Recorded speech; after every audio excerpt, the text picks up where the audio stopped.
As Kenny Rogers said in his famous song about riverboat gambling, you got to know when to hold them, you got to know when to fold them, you got to know when to walk away.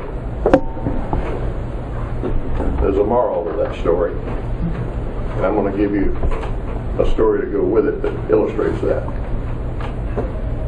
25 years or so ago, I was working with a large insurance agency.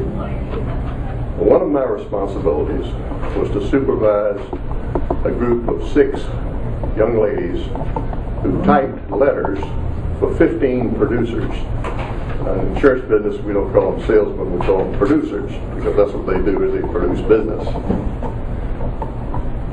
Each salesman had a telephone, dials 9 for an outside line, dials 8 for the dictaphone equipment. They dictate their letters all day long, and these 6 ladies would type them.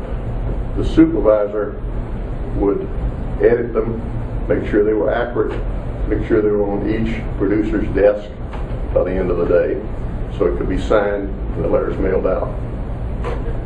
One of these young ladies left, and I had the responsibility of hiring a replacement. Normally, I never hired a man for that job. But this time, we had a 23-year-old male came in, and he could type 110 words a minute. These were the days before computers, by the way.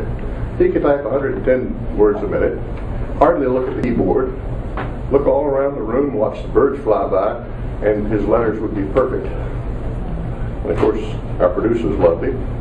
He got the work out, done fast. He was there for about a month and was doing great. One day he comes over to see me. He says, "Have you got a few minutes?" "Sure." "Jake, what do you need?" He says, "I can type faster than all the ladies in this unit." And I said, "I know you can. That's what we hired you for." He says, "I think since I can type faster, I should be in charge of the unit. I should be the supervisor." Well, Jake, you've only been with us a month. This isn't what you were hired to do. We advertised for a typist. You applied for the typist job. We wanted somebody that could type fast, had your skills, that could get this work moved, get it done quickly and accurately, and you're doing a hell of a job. You're exactly where we need you the most. So I would appreciate you staying there, because I've got a supervisor. I don't need another supervisor.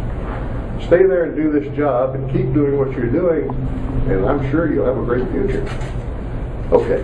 He goes back to his desk. 30 minutes later, he's back at my door again. "I've been thinking about what you said.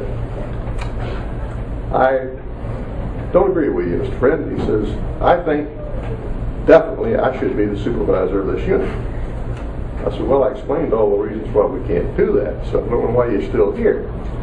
He says, "Well, let me put it this way. If I don't get the job, I'm going to resign." And I said, "You're really going to put me in the spot, aren't you?" And he gives me this big smile. It's almost a smirk, He says, "Now you understand, And I said, "Yeah, I think I do." I said, "So if I don't give you this job, you're going to resign, and I'm going to lose my best typist." "That's right." He smiled. I said, "Well, like you said, I don't have a choice. Jake, I accept your resignation." Oh. And his jaw dropped, and the smile went off his face, and he stared at me in stunned silence. And I took advantage of that to pick up my calendar, and I looked at it and I said, "Jake, last Friday was payday. This is Monday. Why don't we make your termination date 2 weeks from today on next payday? Is that fair with you?" And "Yes, sir." I said, "Good. Is there anything else we need to talk about?" "No." "Fine. But you better go back to your desk and get that work caught up while I go look for another typist." He left.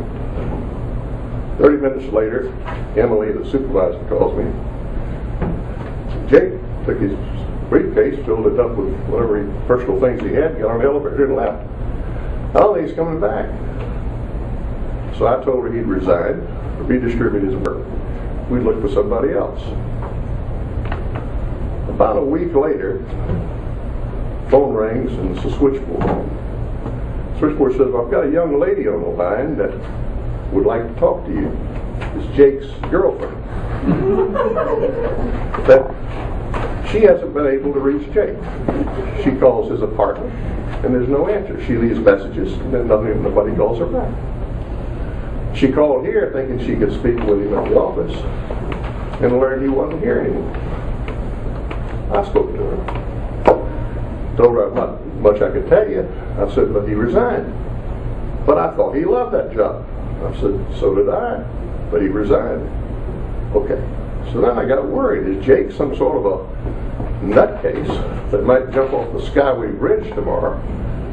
What happened? So I called personnel. I said, send his check out quickly. Let's see if he cashes it. If he cashes it, he's among the living. And we don't have to worry about it. 3 days later, it was cashed. I never heard from Jake again. But I hope if Jake learned nothing else from all this experience, that he learned when to hold them, when to fold them, and when to walk away.